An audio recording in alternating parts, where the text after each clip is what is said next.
Ken Dabbs here with an overview of the findings and their impact from a dialogic ethics analysis that I conducted on a communication practice handled by Wells Fargo, with background that will help you understand the need for dialogic ethics for this particular scenario. At the beginning of 2015, Wells Fargo launched an initiative to develop an all-out brand marketing and advertising campaign. The overarching objective was to make the brand positioning of the company more known and felt by both employees and the public at large. As part of the campaign, there were many commercial advertisements, as well as other medium components like social media, billboards, radio, and even experiential events, all planned and all tied back to the overarching goal of making the brand known and felt.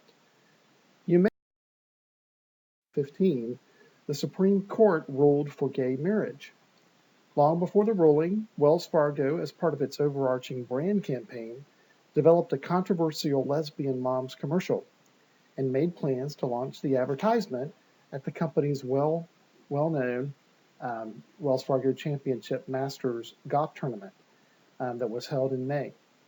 The company and the brand would be the center stage, and this unprecedented commercial would launch the brand campaign. As a whole, the financial services industry is very conservative and takes small and calculated risk. Until this time, no other financial services brand had sponsored a gay advertisement on the national stage. This was big. Communication ethics literacy, dialogue and difference.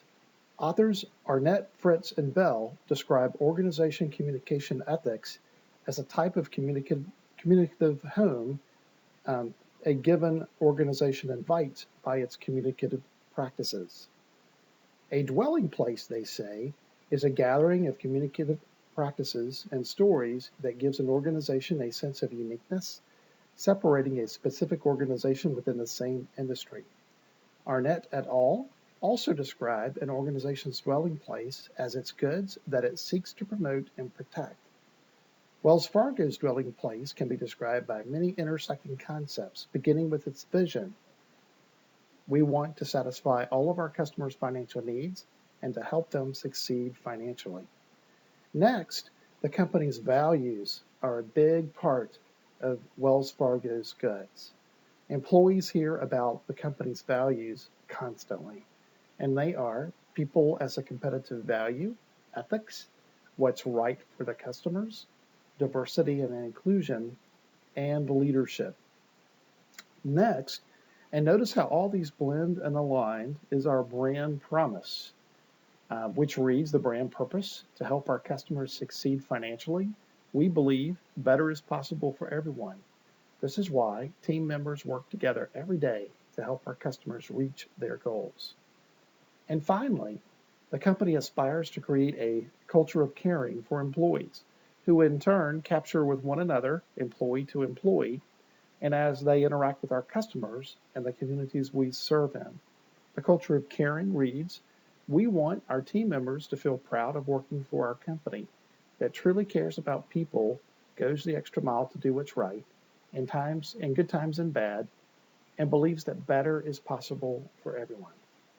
Together, the company's vision, values, brand promise, and culture of caring forms Wells Fargo's dwelling place, or the very goods it seeks to promote and protect. So the intersection of all of these concepts would have somehow been represented in and throughout the brand campaign that happened in 2000. So was the lesbian mom commercial successful? On the surface, most would say yes. There was some negative press. There were reports of the company losing some business as a result of the ad, but overall the public reaction was favorable. The ad played on TV and social media. It went viral on TV and social media, and it went viral during the Masters Golf Tournament. Wells Fargo received awards for the advertisement and taking on the stand on behalf of LGBT. In the end, overall victory was declared. As a communicative practice, in a particular historical moment, a time when there are diverse and competing goods related to the topic of gay marriage, and with Wells Fargo's overarching brand campaign goal to make the brand understood, known, and felt, was the company's related communicative practices with employees during, before, during, and after the advertisement launch effective under the lens of organization communication ethics? That is what we will attempt to address with this particular um, presentation. Came next after the advertisement was launched was silence from the company with employees. A moment of silence during a historical moment is perhaps not the right ethical response. This is how the company handled employees for the most part before, during, and after the controversial but heroic advertisement launch. The CEO shared information about the overarching brand campaign at a virtual town meeting where all 175,000 employees were invited to participate. All of the commercials for the brand campaign were shown, including the lesbian moms. The CEO made a short statement about how the commercial represented the company's values, and then he went on to describe the other commercials that would be a part of the brand campaign. Later, related articles appeared on the company's intranet site for employees. All of the advertisements were mentioned and described. No real standout information or communication that went into depth was shared in relation to the lesbian mom commercial. Employees engaged with online comments and posts that were mostly positive. Notably, employees whose comments were not in favor of the commercial later commented that their post had been erased, and we could all see that online. The company's silence continued as famous evangelist Franklin Graham called for a boycott of Wells Fargo. There were reports of potential and existing clients pulling away from the company as a result of the ad. There was also reports of high level employee chatter, meaning a lot of email activity was going on related to the ad that seemed to cumulatively feed a sentiment to silently wait out the storm and minimize any bad press or negative consequences. Besides the internet communications about the brand campaign that included the lesbian mom ad, no known employee discourse or exchange happened. This made employees feel? Well, for the self, and I would describe in this particular dialogic ethics situation, the self and the ground of self would be those supporting gay marriage. They were understandably happy with the company's stand. They were proud of their company for sure. But how did they feel about the company's stand when no real sense making occurred? No communication said, this is what this means to us. This is how this all fits back to our dwelling place. This is the journey we're on as a company. This is who we are. No type of communication existed like that put the lesbian mom commercial in context with the company's dwelling place. Besides the advertisement, again, no other real communicative practices occurred to strengthen the company's dwelling place and to help employees make sense out of this as it relates to the company's overall identity. You can almost hear the self saying, I think this was a good thing. And on the other side, you have the other ground. Other would be described here, or the other would be described here as those employees who don't support gay marriage. They support all employees being treated fairly and justly, and perhaps even civil union rights for LGBT. But marriage to them is a sacred institution between a man and a woman. So how did the other react to the company's silence? I can almost hear the other saying, did the company really take sides here? Am I a part of this organization's dwelling place? Do I need to start looking for another job? So Wells Fargo's employees, 175,000 of them, during this very public historic event, the timing of the Supreme Court and the company's Masters golf tournament occurring where we're all over the TV, the company walks out on the center public stage, declares its goods, and then seems to go into hiding. We'll ask the questions posed here at the beginning and the question we're asking now. Was Wells Fargo's communicative action with the lesbian mom commercial effective? Here's my findings. Briefly, I applied a dialogic framework, ethics framework, to the Wells Fargo communicative practice at this historic moment to illuminate insights. The opportunities with organization ethics became clear. Wells Fargo did declare its good without engaging in dialogic ethics.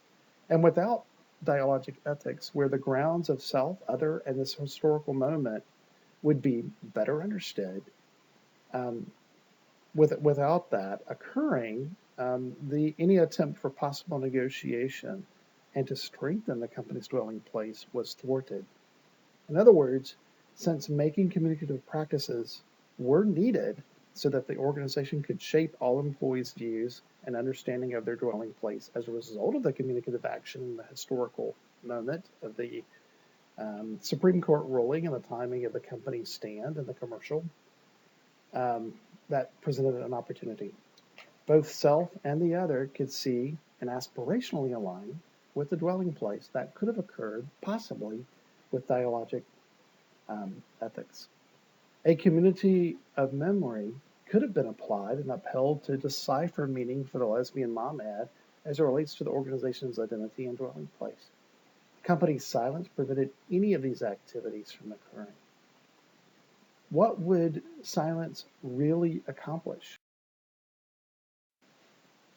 If the company's objective is to build up its dwelling place, its overall brand campaign, make the brand known and embraced, this was a prime opportunity to get all 175,000 employees to somehow see and perhaps embrace its dwelling place through negotiation. Could a minimalist good have been identified from negotiation? I believe so. If you'll look closely, as part of the brand purpose and the culture of caring that's a part of the company's dwelling place says, we believe that better is possible for everyone. And to somehow get the self and the other understanding that the company can take a stand in supporting LGBT and gay marriage, but they can also support people who don't agree with gay marriage. They can also position themselves as supporting everyone.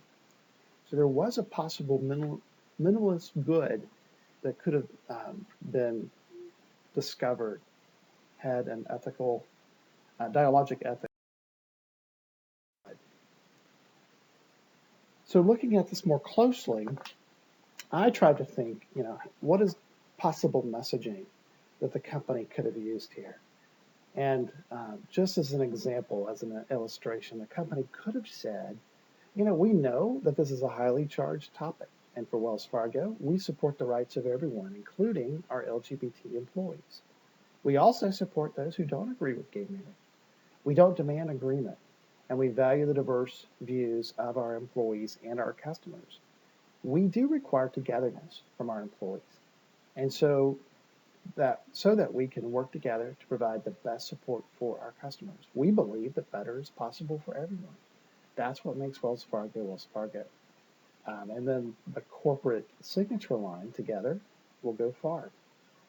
So the company just had an opportunity here at a time when it wanted to showcase what is special about Wells Fargo, to have people know and embrace the company's brand positioning. The very essence of the brand positioning could have been used to, again, kind of negotiate between, or have the self and the other negotiate their grounds to further strengthen the company's dwelling place. So what recommendations did I make? I'm not going to be going into detail about this now, but we were recommending to apply Habermas's Principle U prior to a controversial launch like this to learn and explore middle ground possibilities.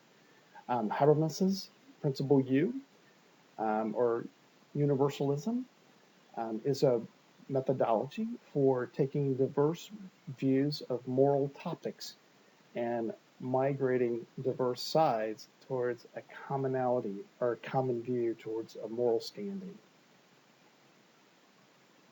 Another recommendation is, of course, to support dialogic ethics during and after a commercial launch, particularly one that's controversial like this or any communicative practice. To have the stance of silence following this type of communicative action of a historical moment um, actually diminished the dwelling place in the mind of employees.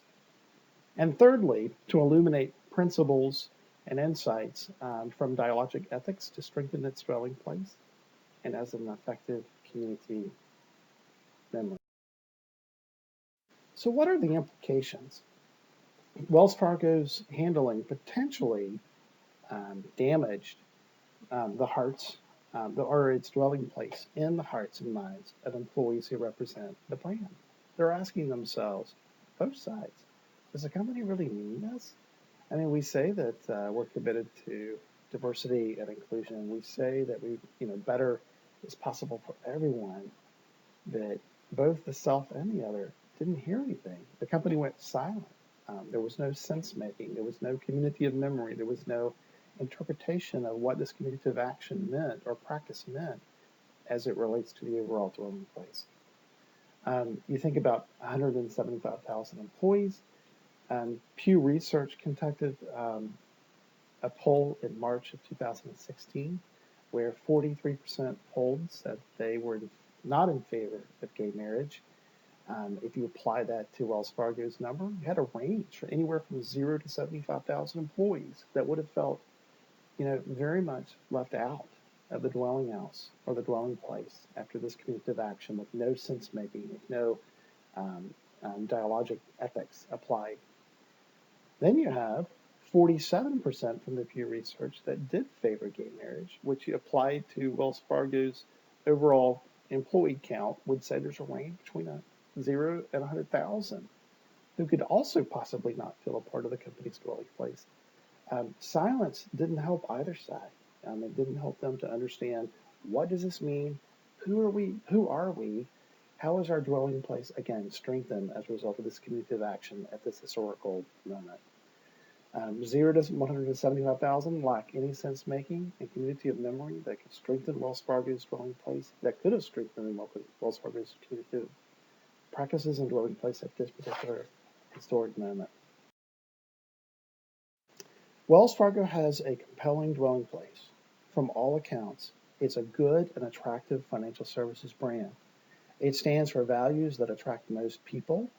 It had an incredible opportunity to leverage its dwelling place to model for its employees and the public at large a value for a multiplicity of diverse goods. We don't all have to agree. In fact, it's impossible for us all to agree.